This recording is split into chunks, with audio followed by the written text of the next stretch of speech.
Good morning. Happy Mother's Day to the moms who are with us and those we remember with love in our hearts. Find your places, please rise in body or spirit and join us in singing our prelude, We Are.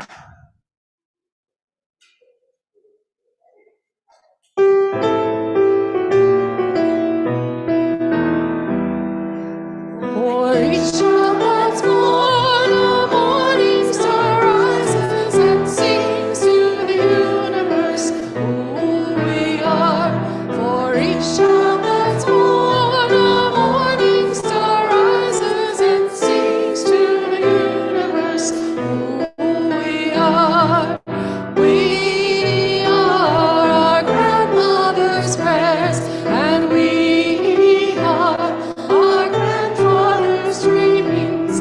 We are the breath of our ancestors. We are the Spirit of God. We are mothers of courage and fathers of time. We are daughters of dust and the sons of great visions. We're sisters of mercy and brothers of love. We are lovers of life and the builders of nations. We're seekers of truth and keepers of faith. We are makers of peace and the wisdom of ages. We are our grandmother's prayers, and we are our grandfather's dreamings. We are the breath of our ancestors. We are the Spirit of God. We are mothers of courage and fathers of time. We are daughters of dust and the sons of great visions. We're sisters of mercy and brothers of love. We are lovers of life and the builders of nations. We're seekers of truth and keepers of faith. We are makers of peace and the wisdom of ages. We are our grandmother's prayers, and we are our grandfather's dreamings. We are the breath of our ancestors. We are the Spirit of God. For each child that's born, a morning star rises and sings to the universe who we are. For each child that's born, a morning star rises and sings to the universe who we are. For each child that's born, a morning star rises and sings to the universe who we are. For each child that's born.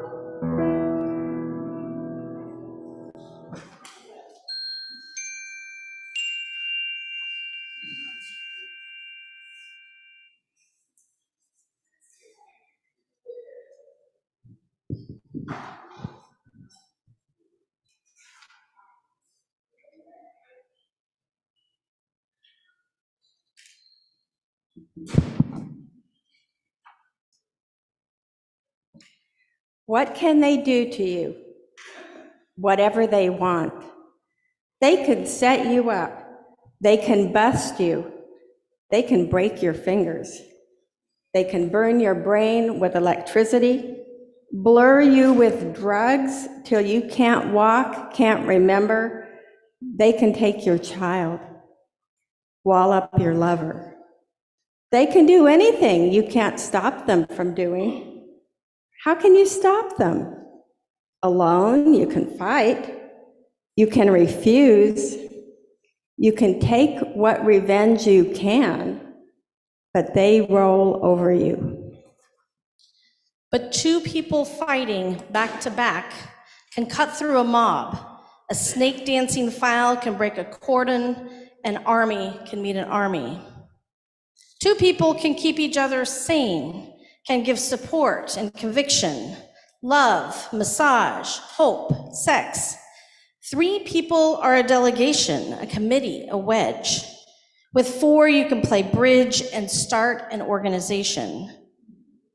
With six, you can rent a whole house, eat pie for dinner with no seconds, and hold a fundraising party. A dozen make a demonstration, 100 fill a hall, 1,000 have solidarity and your own newsletter, 10,000 power and your own paper, 100,000 your own media, 10 million your own country. It goes on one at a time. It starts when you care to act. It starts when you do it again and they said no. It starts when you say we and know who you mean. And each day you mean one more.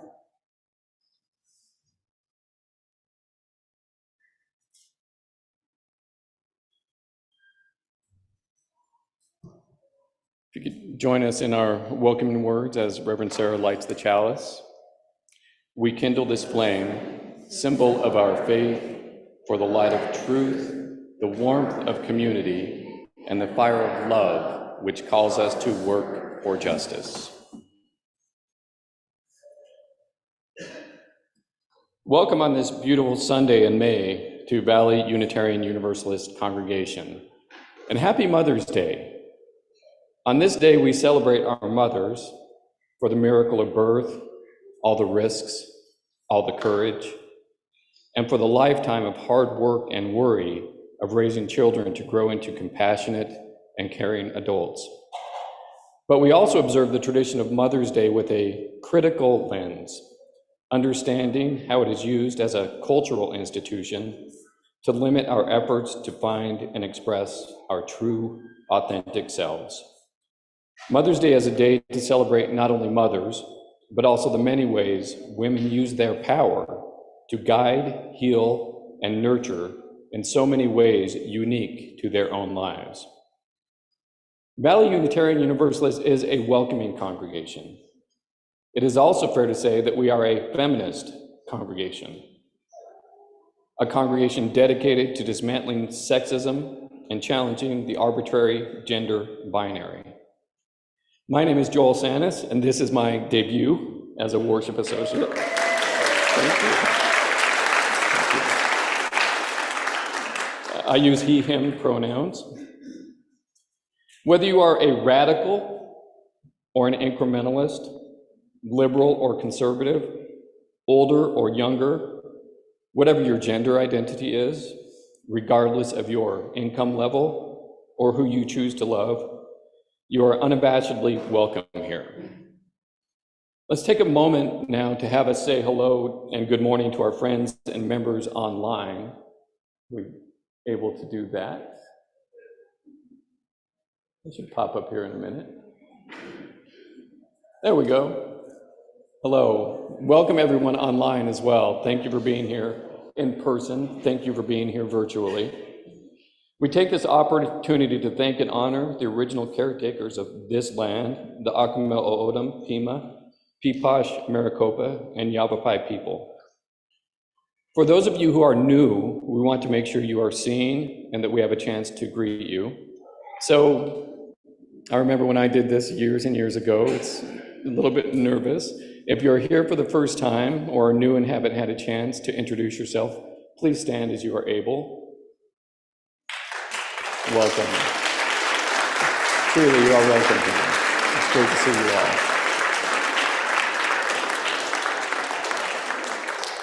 If you are online and it's your first time here, feel free to post your name in the chat so that you can be welcomed by our virtual community. For those of you who are new, after the service, you will see a welcome circle. It's usually somewhere in the back of the congregation where you can meet some of our members and ask any questions. We also offer as a service to our members and friends pastoral care. People who are trained to give a listening ear or trained to direct you to resources for your care. Today, our in-person pastoral care associate is Daniel Schulte. Dan. Hi, Dan. In the sanctuary, that's Dan there, and Joyce Donahue on Zoom. Dan will be available after the service, and you can find Joyce's name in the pull-down menu on Zoom so that you can send her a private message if you'd like to have a conversation with Joyce after the service. If during the service you need a break or you have a child, there is a comfort room here to your left. If things went as planned, you will be able to view and hear the service from the comfort room. It become tradition to say you can hear the service in there, but with the remodeling, we changed the speaker. So for a while we couldn't, but I think that you'll be able to view it in the service in the comfort room. We are also, as many of you who've been here a long time know, a congregation that loves music. Our opening hymn is, "I'm Gonna Lift My Sister Up," and will be led by Linda Mute. And Beth Wyman, excuse me, Ben.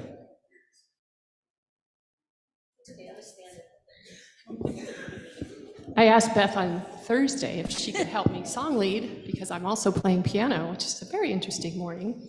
Please rise in body or spirit and join us. This is a zipper song, so if you don't get it the first time, you will, because just 2 words change in each verse. I'm gonna lift my sister up. We're gonna do sister, brother, father, mother. I'll call them out. I'm gonna lift my sister up. She is not heavy.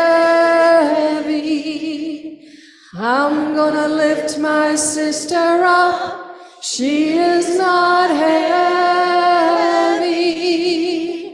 I'm gonna lift my sister up. She is not heavy. If I don't lift her up, if I don't lift her up, if I don't lift her up, I will fall down. Brother, I'm gonna lift my brother up. He is not heavy. I'm gonna lift my brother up. He is not heavy. I'm gonna lift my brother up. He is not heavy.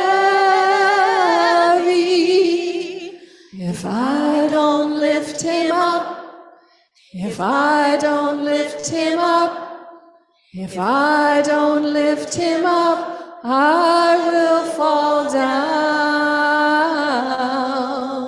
Father, I'm gonna lift my father up. He is not heavy. I'm gonna lift my father up. He is not heavy. I'm gonna lift my father up. He is not heavy. If I don't lift him up, if I don't lift him up, if I don't lift him up, I will fall down. Mother, I'm gonna lift my mother up. She is not heavy. I'm gonna lift my mother up. She is not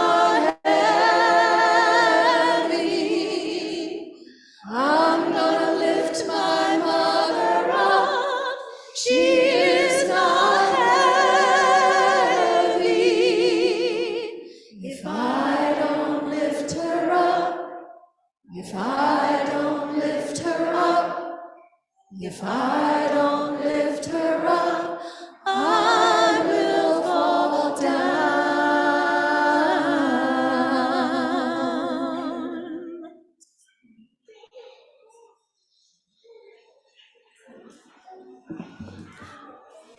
Well, we have some folks who have joined in the last couple months, and I wanted to take a moment to recognize them. So if you're here with us today, I'm going to invite you up to the stage, and you can sort of come in here behind me. And if you haven't signed the book yet and want to, we have it here. So we have Tara and Mike Sowers. Raise your hands.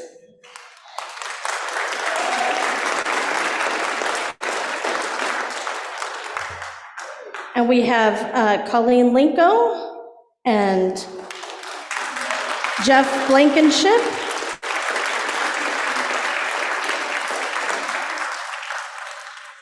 And Mary Kate Eccles. And Marilyn McDermott.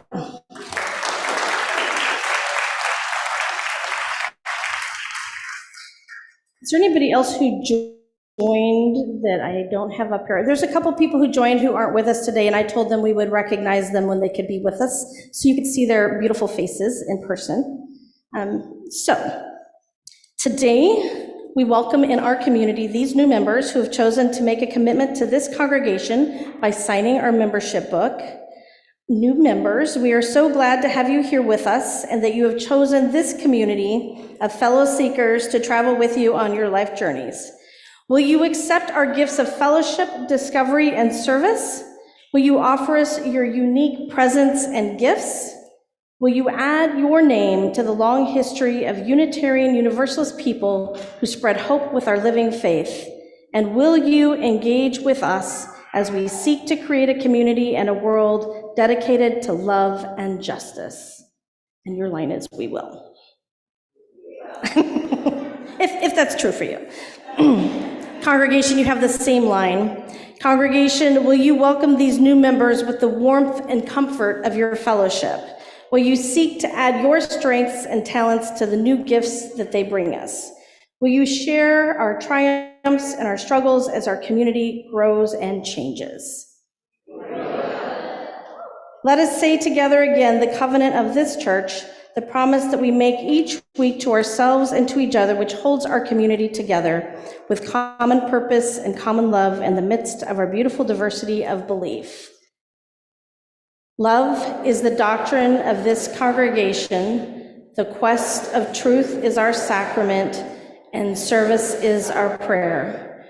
To dwell together in peace, to seek knowledge and freedom, to serve humankind in friendship, thus do we covenant. And I'm going to let Joel do some words for us from Victoria Weinstein, and I'm going to come give each of you a flower. And if you need to sign the book, I will also have that with me.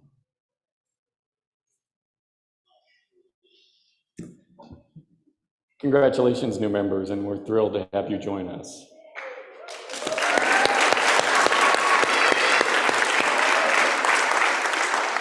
Our welcoming words are by the Reverend Dr. Victoria Weinstein from the Unitarian Universalist Church of Greater Lynn, Massachusetts. Here in this congregation, make a note, we're a congregation, we don't call ourselves a church, and that's something that we've done intentionally. Here in this congregation, human beings have gathered for decades, more than 5 in this congregation, more than 5 decades, seeking a higher purpose and deeper life than they could find alone. We are grateful today for each one of you that you have found your way here and that you've decided to make a commitment to this faith community. We hope that as members of this congregation, you will allow yourselves to know and to be known, to minister and to be ministered unto, to love and to be loved by this community. We never really know what combination of fate and friendship and good luck it is that brings certain people together in this world for any purpose. But we believe that membership in Valley UU calls each of us here to celebrate the fate that has drawn us together and to regard each one a spiritual friend and a potential teacher even of occasionally hard lessons. The relationships we form in our faith community are based on needs of the soul, needs that render each of us vulnerable and therefore reliant on each other's grace and goodness and generosity of spirit. As members of this congregation, we pledge to be guardians of each other's spirits, to respect the ultimate privacy of each one's human struggle, and to believe in each one's inherent dignity. Welcome, welcome all. And for those of you interested, we have a rotating welcome luncheon and two-part class you can attend to learn more about this congregation and Unitarian Universalism. The welcome table has flyers, and our weekly happenings will also have information. And now Reverend Sarah is offering all of our new members a rose. And as she mentioned, if you haven't signed the book, literally signed the book yet, it's here for you to sign. Welcome.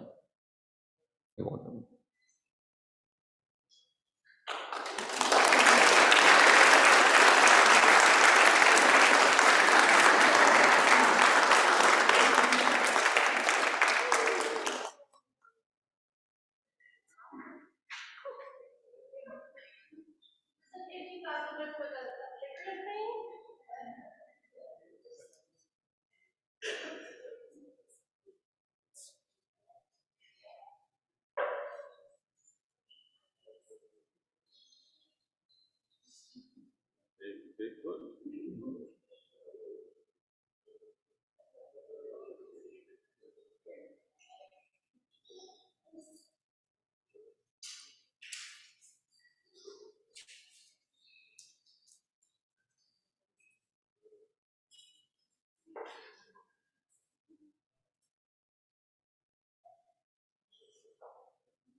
It's fine.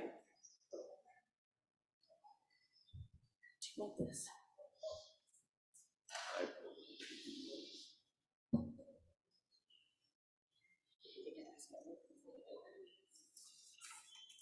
Good morning.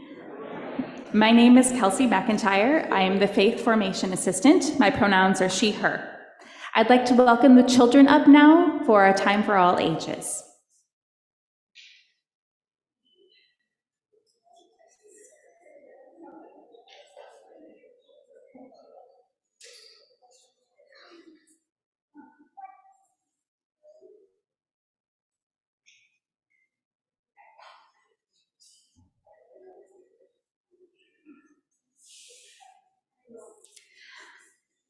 Sometimes other people have strong opinions about the decisions that we make for ourselves.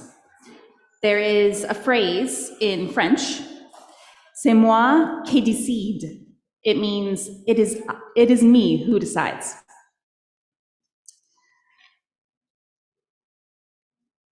My body is special. It's the only one I have. From the top of my head down to my toes, my body belongs to me, and I alone decide what is right for my body. I may decide to give a hug, or a kiss, or that I don't like being touched. I decide if I have kids, or just furry kids, or no kids at all. I decide whether to paint my nails fun colors, or leave them blank and natural, like mine. I decide if I want art permanently on my skin or art just for the day, like makeup. I decide what color and shape my hair takes, or if I keep my hair natural or have no hair at all. I decide if my body wants to exercise or read a book or take a nap.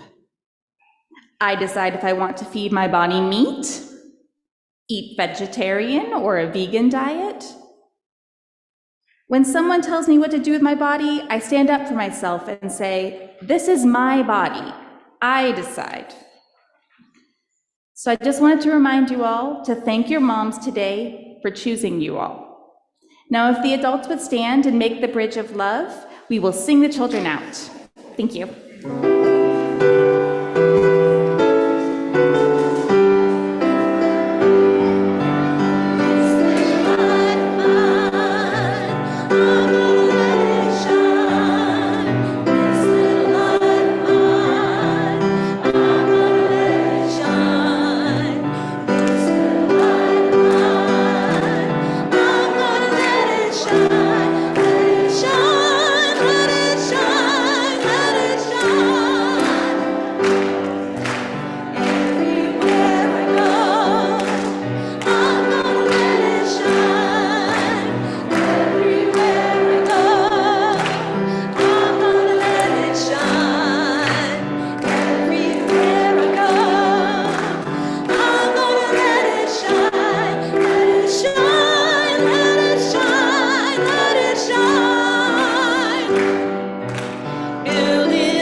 Now is a time in our service where we center ourselves, become present in this location.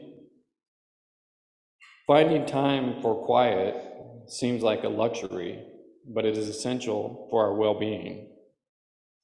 I invite you to close your eyes if you're comfortable, and let's take 3 deep breaths together. Breathe in, peace. Breathe out, love. Breathe in, peace. Breathe out, love. One more.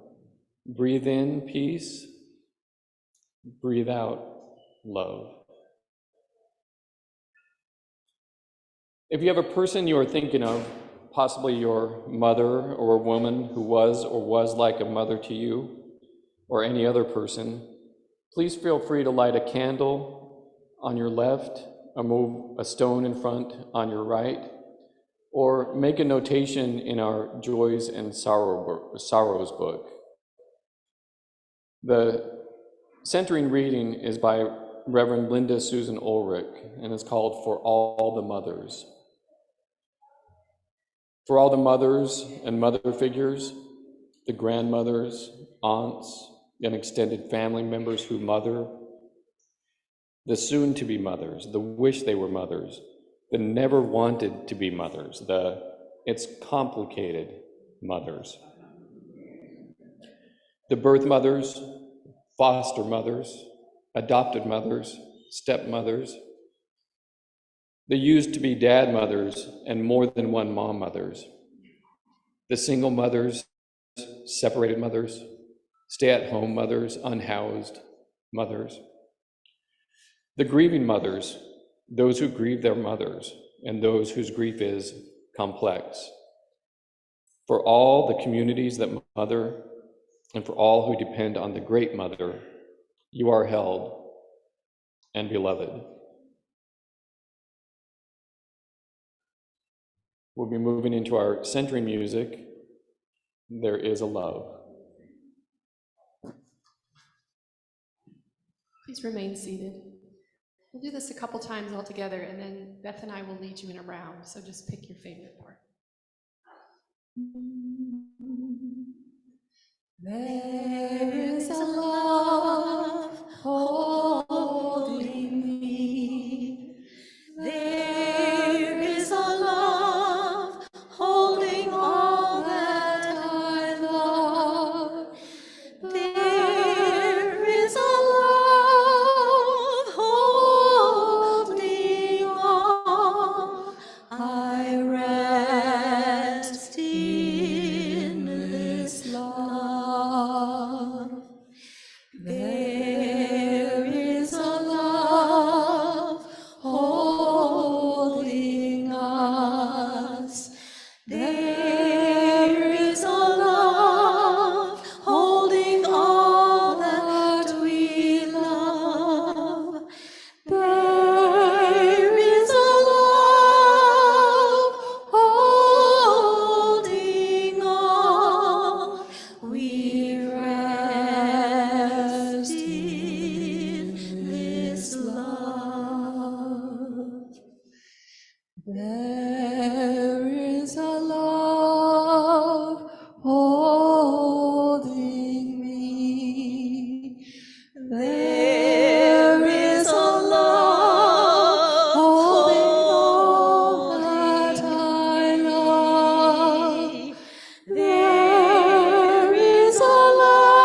There is a love holding me. There is a love holding all that I love. There is a love holding all. I rest in this love.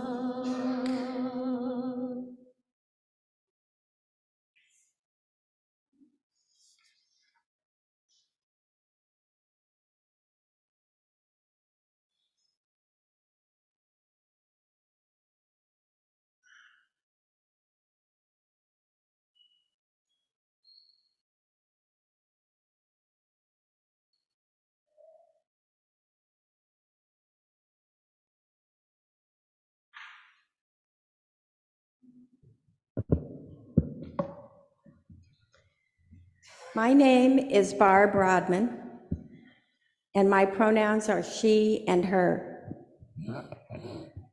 Now, I'm a mother who took her child from her infancy, really, to NOW meetings, ERA marches, and public debates over abortion. When she and her friends reported that the otherwise excellent middle school sex education program was forbidden to tell them where and how to acquire the contraceptives that they otherwise displayed to them and told them about, the kids complained to me that they were shown, they knew how to put a condom on a banana, but they didn't know where to get the condom. In any event, I gave them an overview of what they could buy in a grocery or drugstore and loaded a bunch of them in my car, drove them down the street to the local Planned Parenthood, where there was in fact a bowl of free condoms up on the counter, where other places might have candy, and where they could go in Colorado at that time for advice and medical care without any parental consent.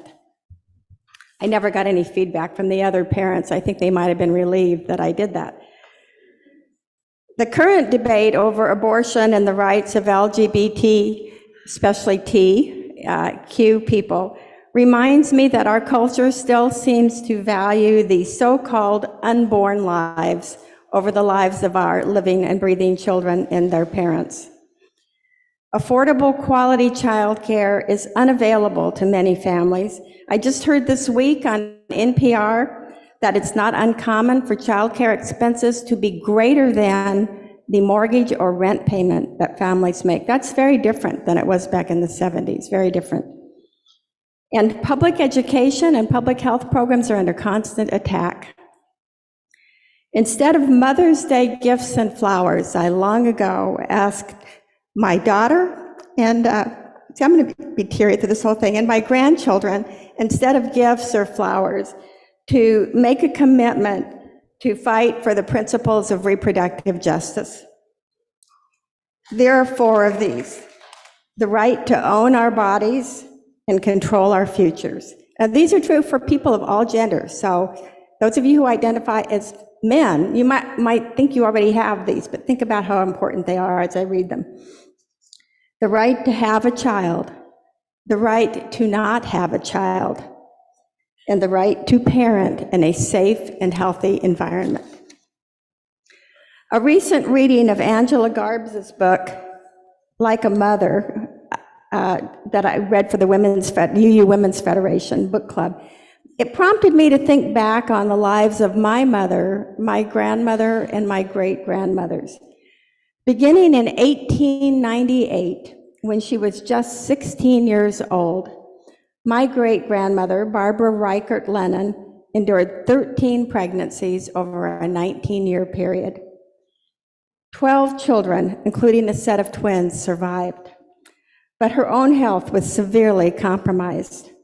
As a result, her oldest surviving child, my maternal grandmother, Frances Lennon Condon, was forced to drop out of school after the 6th grade to raise her younger siblings, and that task followed her into her own marriage and the raising of her 5 children. The life expectancy was around 50 years old in 1898 when my grandmother was born, and childbearing defined and limited the educational employment opportunities for women of all classes. High maternal mortality was a fact of life until really the mid-1930s. Now, though maternal death rates are a small fraction of what they were then, really it's a 50th or a 60th, it's a big change. Nonetheless, people in the United States die during pregnancy or within 1 year of pregnancy more than in any other modern country in the Western world. And that reality is even worse for Indigenous women and women of color, and especially in some states where it's multiple times what it is for white women. My own mother, Marjorie Condon Hamill, bore 7 children before the age of 40. But when I was offered a scholarship to a large state university in 1966, she never once suggested that I stay home, as her mother had, to help with the younger children, though they ranged in age from only 2 to 16. Instead, she helped me sew the pantsuits and dresses, some of you remember these, the outfits that were the appropriate wardrobe for female women in the 1960s at institutions of higher education. But when I came home the next spring, that was spring of my freshman year, and announced very proudly, oh, I'm getting married, my mother was not happy. She wept. For her, marriage and childbirth were inextricably linked, and she wanted me to finish college. However, the approval of the birth control pill on June 23rd in 1960 ensured that my life was going to take a different path, or it could, than my mother's. Though a few women did manage to graduate from institutions of higher education in the 19th century, and even medical and law school, it was really around 1920 when women began to really enter co-ed and single-sex schools in great numbers. And by the 1950s, it really took a big leap. So interestingly, by 1921, quite recently, just under 40% of all women in the United States had a bachelor's degree, 4 more years of college, and that was up from slightly less than 4% in 1940. So from 4% to 40%, that's pretty impressive. And in addition, the majority of people receiving degrees have been women ever since the late 1970s. There is, of course, a dramatic relationship between getting an education and lowering the birth rate. And that's why microloan programs target mothers, because mothers will educate their children, especially their girls, and make sure that their lives aren't tied to childbearing. Men may go out and spend it on, I don't know, TVs and cars. I don't know what they do, but they don't necessarily send their daughters to school. Now, just a week after I gave birth to your minister, and I didn't know she was going to be your minister at the time, but that was the day before the Watergate break-in. Some of you, there was a little article in the newspaper that we thought, what's that about? Well, now we know. Just a week after that, on June 23rd, 1972, Title IX of the Education Amendment was signed, guaranteeing women equal access to all opportunities in any program that received the slightest amount of federal funds. And what happened 6 months later? Roe v. Wade in January of 1973. So both of these events significantly, see, I told you we're both gonna cry through the whole thing. They impacted the course of my life and then hers, allowing us to control our reproductive lives and acquire educations that include 2 bachelor's and 5 advanced degrees between the 2 of us. So think about some of the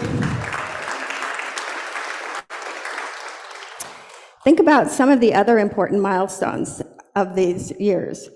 Billie Jean King's successful routing of Bobby Riggs in 1973, right?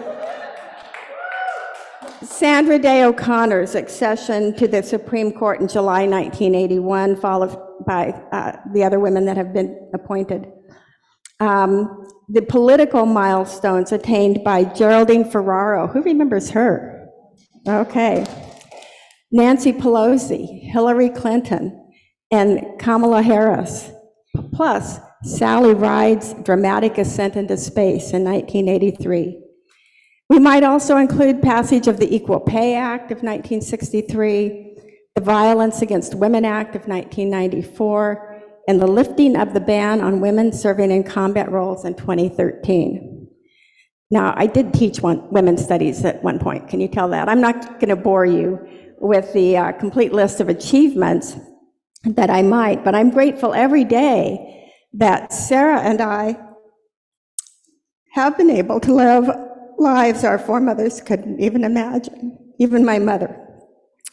And I'm alarmed and saddened by the threats to bodily autonomy, especially the lack of access to abortion, and they're going after birth control of all kinds, so it's not just abortion. That mean that my grandchildren may not, in fact, do not right now have those same freedoms and protections. So we're going to send you all an email later this afternoon sharing some information about several UUA programs and campaigns which articulate specific goals for reproductive justice and bodily autonomy. And I will call you. Go ahead and take your mother to lunch if you want. Give her some flowers. But then go look up some of these programs that you might support to ensure that these rights remain. So I'll end where I begin the service today, reminding you it goes on one at a time. It starts when you care to act. It starts when you say we and know who you mean. And every day you mean one more. Thank you.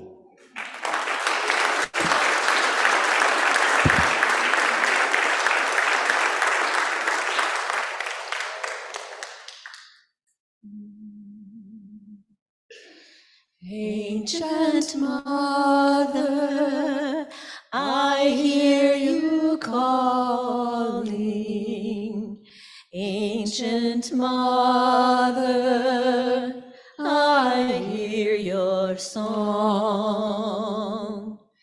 Ancient Mother, I feel your laughter. Ancient Mother, I taste your tears.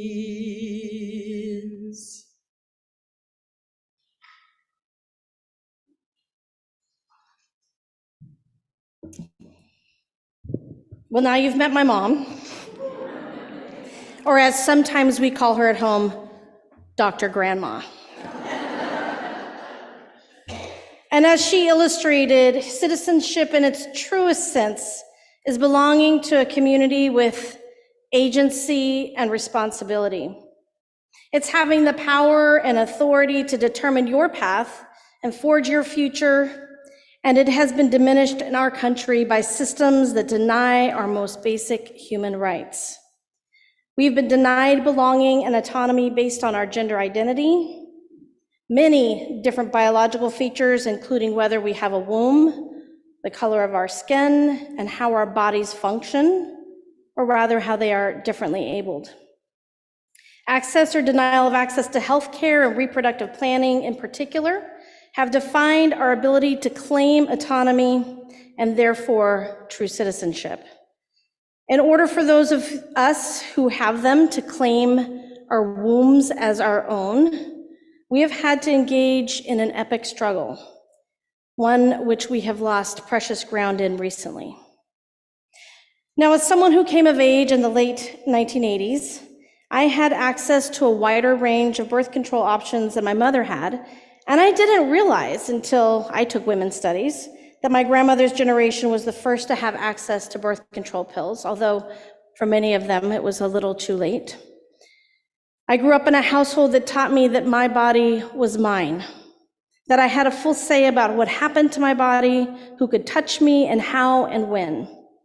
And I grew up knowing, as you just heard, where to go to pipe birth control and where to go for annual exams. And thanks to my mom, But I also came of age during the AIDS epidemic, and I grew up knowing about and fearing sexually transmitted diseases and infections.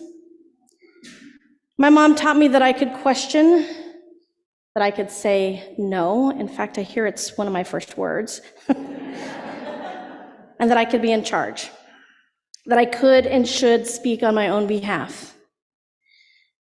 I didn't know that any of these weren't universal, really. I didn't know that I had access to this information and resources in ways that others didn't, that religion and racism and poverty and size of town and geography in general created a chasm between what I had access to and what so many other people had access to. I also didn't know at the time how much this information and these resources were skewed to heterosexual norms and gender identity norms. I didn't know that there were systems in the background that kept so many from having power and prerogative over their own bodies and lives. Angela Garb's book, which looks at the science and culture of pregnancy, says that in American culture, pregnancy is inextricably tied to the language of morality. And because of this, we have undervalued women and anyone outside of the gender binary. We've created a society in which only men are first-class citizens, and white men in particular. She says that the lack of understanding and knowledge of women's biology has had cruel and damaging consequences when it comes to pregnancy and childbirth. And the consequences go far beyond this realm, of course. The truth is that in controlling access to knowledge about our bodies and their capacities for reproduction, our choices to have or not have children, we have been robbed of our true citizenship. When we don't know and appreciate our bodies, when we feel disconnected from their inherent cycles and rhythms, our power, our rights and choices are more easily taken away from us.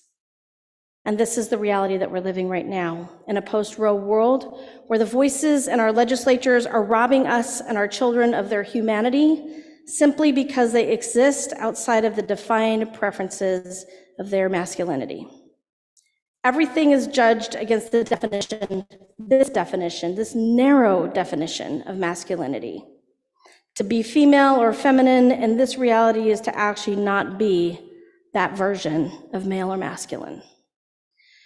Garb says that true female reproductive health, which is the foundation of everyone's health, requires that the social systems in which we live allow us to make informed choices about what is best for each of us.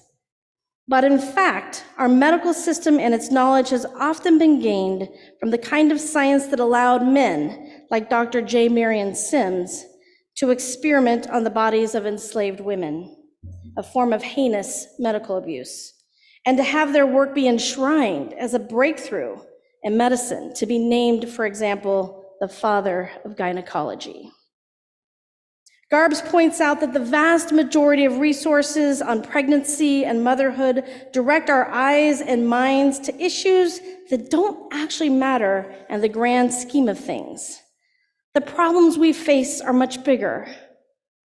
A culture in which men hold nearly all the legal and economic power, a society in which whiteness is considered the norm and superior, and an economic system that relies on but does not adequately value domestic work that is overwhelmingly performed by women. Over and over again, our political and social and spiritual autonomy are stripped away by systems that appear benevolent. Some of us have known better. Women of color, lesbian and queer people, as well as people who do not fall in the gender binary, understand that our full personhood or womanhood is still considered conditional. Now, the power of the Our Whole Lives Sexuality curriculum that many of you are familiar with, that we hold every year right here in this congregation and many other UU and UCC congregations, is much greater than we have ever really allowed it to be. OWL reframes and makes accessible knowledge about our bodies, our sexuality and gender identities, our capacity to create and share pleasure, and to give or withhold consent. Now, I propose that these are fundamentally core features of power and citizenship. By teaching our youth from an early age that they have agency over their bodies, we are telling them that they have agency over their lives, no matter what. Garb says, and I'll add a little here, that knowledge and authority about pregnancy and birth and sexuality, which make up our individual and collective histories and guarantee our future, shouldn't be held exclusively by people with certificates, degrees, or high-profile publishing platforms. Yeah? It should be something that all of us talk about openly and have access to without cost. Amen? When we have autonomy, we have power. Our bodies are the battleground on which we continue to fight for this truth. In this country, where access to quality health care, family planning, and reproductive choice has been denied to so many of us, our fundamental belonging, our rights as citizens in a community, our basic human rights have been nullified. This is why the reproductive justice lens referenced earlier is so important. This lens restores our fundamental rights as human beings and our access to true citizenship and communal belonging. So here in this congregation, you have been working with UU the Vote to increase voter engagement and to support important work of partners in justice like Healthcare Rising. You've understood voting and voter engagement as central components to community belonging and power. You might not have realized it then, but you've actually been working for reproductive justice. Yes. Now, Valley UU has also companioned families and individuals seeking asylum and refuge, fleeing homes where violence and political retribution made their lives untenable. You've walked with these new friends and helped ensure they had housing and food, friendship, and a future. You might not have realized it, but you've been working on reproductive justice. And working with Valley Interfaith Project, this congregation has committed to work this year that centers the need for affordable housing and access to mental health resources for our communities. You have understood these as key to human wholeness and potential. And you might not have realized it, but you have been working on reproductive justice. Yeah, you have been. So as a faith leader, I've advocated for many different kinds of laws that would dismantle different forms of systemic racism and economic inequalities. I knew I was fighting for women and children and working families when I fought for Medicaid expansion, but I never really thought about it as fighting for reproductive justice. I've advocated for marriage equality and the rights of transgender and gender nonconforming folks, for their civil rights of non-discrimination in work and housing and all the normal activities that humans engage in, from commerce to love to parenting to recreation. And all of it I understand now to be reproductive justice. Because at the intersection of racial justice, economic equality, just migration, sexual orientation, and gender equality, we find in the term reproductive justice a more full definition of health and wellness. Understanding the decisions made about our bodies and health are made in the context of actual lives, in the context of diverse economic realities, and it means that reproductive justice is related to literally everything else. While we have accepted the framing of pro-life versus pro-choice in relation to abortion, the broader issues of reproductive justice go far beyond this cis, het, white-centered, and ableist framing. Some of us are learning through research what Black and Indigenous and other women of color have been trying to tell us all along, what we surely have known even in our bones, that when we don't have access to what we need for whole lives, for life, liberty, and the pursuit of happiness, we are robbed of human dignity and our lives are circumscribed by this theft. In the very center of our society, our dignity, our own sense of our humanity is being stolen right out from underneath us and the systems that claim to be caring for us. that claim to center on healing and wholeness, but which have become mostly a tool for capitalism. It turns out that access to care is more than being able to pay for care. The person providing it has to be capable of offering care at the same level to all people seeking it, regardless of their race, their gender, their disability or ethnicity or nationality or religious affiliation. And many doctors simply do not provide equal care and often don't realize this is the case. The science behind that care has often not even considered all of us as fully human, has not seen our differences as important, has not seen us, female, queer, non-binary, and non-white. Consent is a concept that goes far beyond a relationship between individuals. It's also about power dynamics. Democracy needs to be based on a deeper concept of consent and a shared future. When patriarchy and white supremacy are commandeering the ship of state, we no longer have a true democracy. Reproductive justice is only available in a system where all of us have the means to consent to what we engage in and accurate information to know what it is we're consenting to. Reproductive justice is different from reproductive rights. It's not just about reproducing humans, it's about reproducing human culture and power, the structures that guide our culture, and how that impacts our humanity. Because people have a right to have children, and people have a right to not have children. And people have a right to raise their children in safe and healthy environments. And people have a right to health and self-determination regarding their bodies and sexuality, free from oppression and shame. When I say that I am pro-choice, I mean much more than the choice to have or not have a baby. I mean, I'm pro-voting accessibility. I mean, I'm pro-affordable, accessible healthcare. I mean, I am pro-queer, gay, lesbian, and trans rights. I mean, I am pro-immigrant rights to safe, affordable homes and viable working conditions with a clear process to citizenship. And I am pro-mental health care as an integral part of all health care. I mean that I'm pro-equal access to all of the resources needed to live a whole, full life. And I mean that I am pro-dismantling systems of oppression.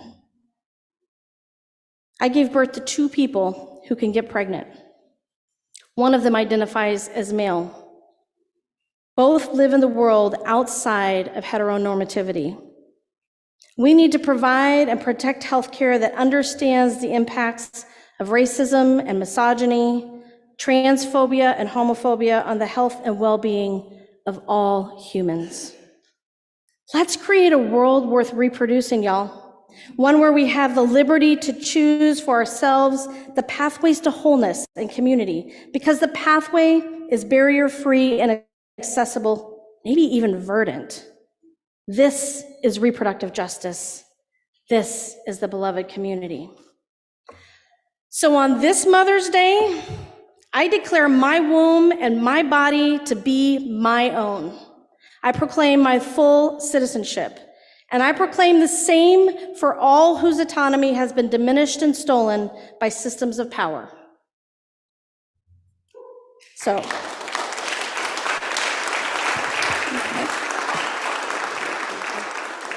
I'm Sarah, mother of Allie and Sol, daughter of Barbara, daughter of Marjorie, daughter of Francis, daughter of Barbara, daughter of Margaret. Amen, and blessed be. May it be so.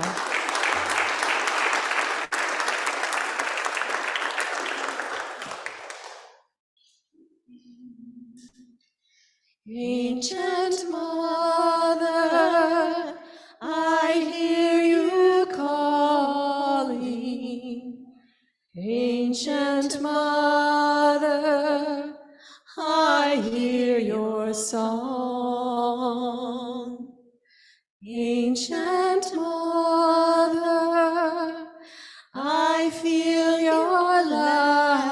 laughter.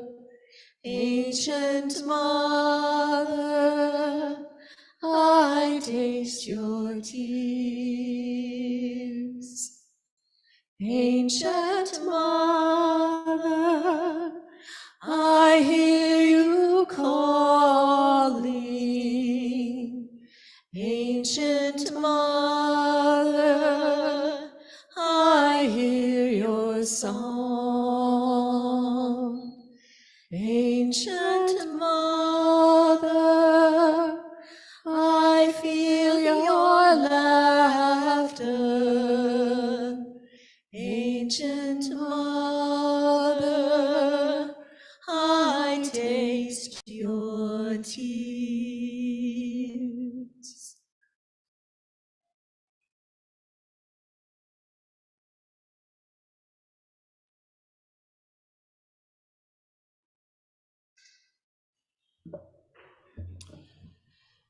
Our congregation is self-sustaining, operating from the generosity of friends and members.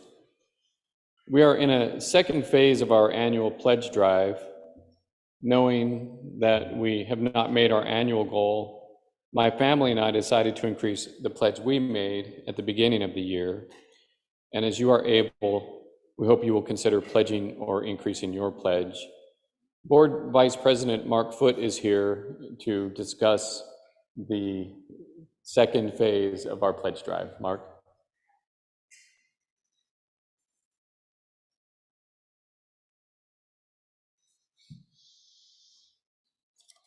Well, you may have seen an email or seen a letter come in your inbox, in your mailbox, or you may have seen the happenings that we are doing a second pledge.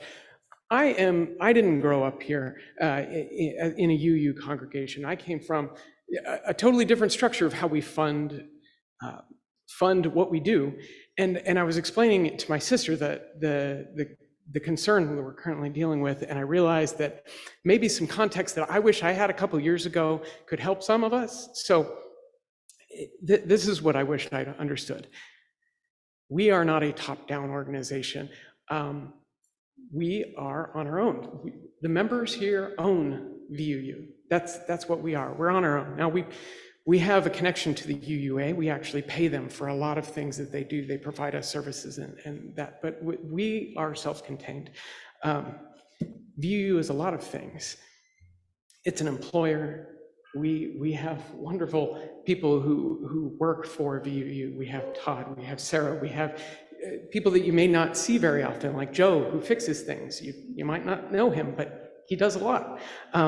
We're very grateful for our staff.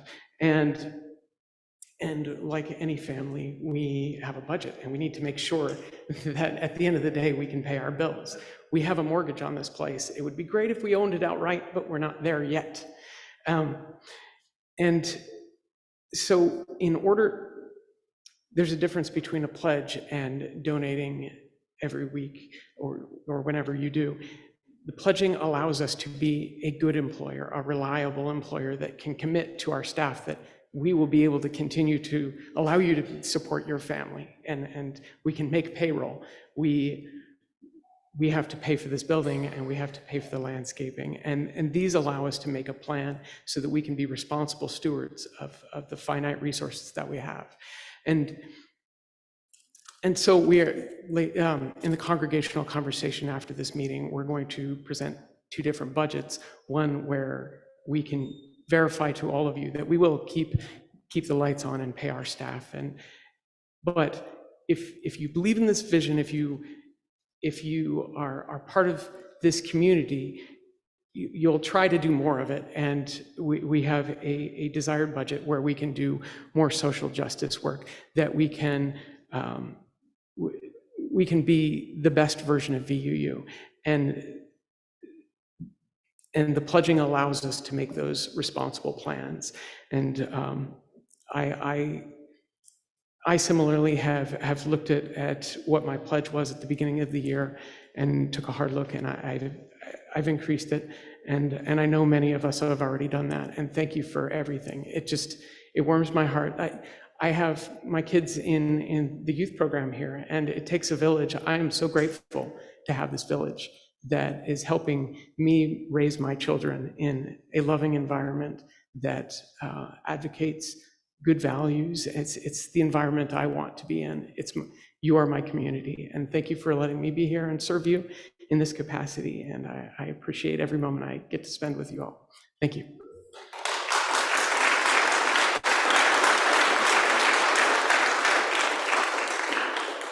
Thank you, Mark. Nick and the ushers, we will now take the offering.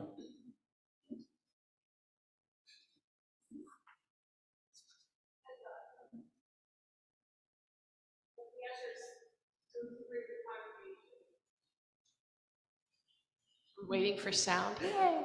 As the ushers move through the congregation, we're going to sing breaths. Some of you know this, some of you don't, but the words will be on the screen. It's about the ancients and how we hold them in our hearts. You feel free to rise in body or spirit after you've put your little dollars or whatever in the plate.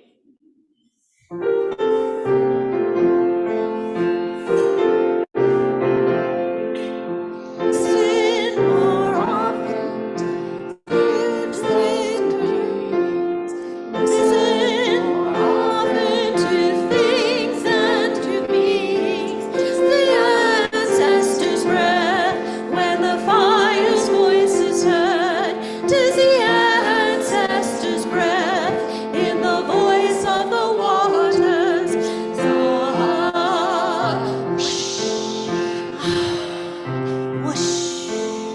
Those who have died have never, never left. The dead are not under the earth. They are in the rustling trees. They are in the groaning woods. They are running grass. They are in the moaning rocks. The dead are not under the earth. So listen more often to things than to beings. Listen more often to things than to beings. 'Tis the ancestors' breath when the fire's voice is heard. 'Tis the ancestors' breath in the voice of the water. Whoosh, whoosh. Those who have died have never, never left. The dead have not met with the living. They are in the wolf's breast. They are in the wailing child. They are in our homes. They are with us in this crowd. The dead have a pact with the living. So listen more often to things than to beings. Listen more often to things than with beings. 'Tis the ancestors' breath when the fire's voice is heard. 'Tis the ancestors' breath in the voice of the waters. Whoosh, whoosh.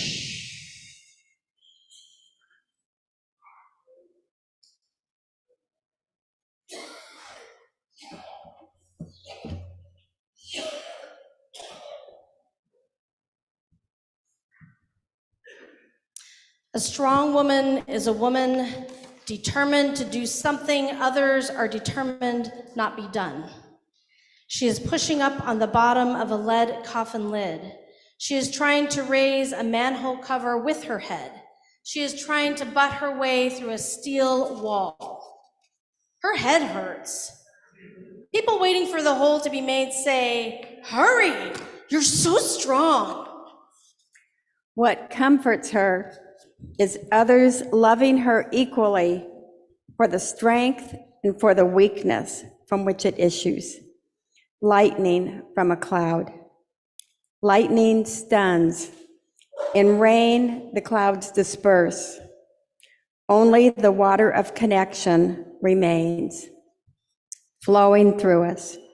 Strong is what we make each other. Until we are all strong together, a strong woman is a woman strongly afraid. Now we will do a closing song.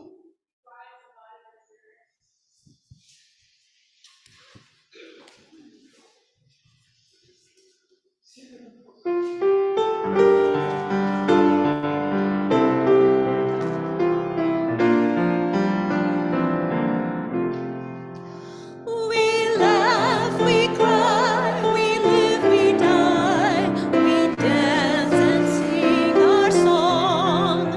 We need to feel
won't you join us in extinguishing our chalice with these shared words? Though we extinguish the chalice, our connection to each other and this community remains. May its light guide us this week as we walk the path of justice, speak words of love, and fill our world with compassion until we meet again. Unless you're staying for the congregational conversation, which we hope some of you are, we'll feed you, so come up front when you're ready after you've gotten your drinks. So have a great day and weekend. Look in your email and go in peace. Thank you.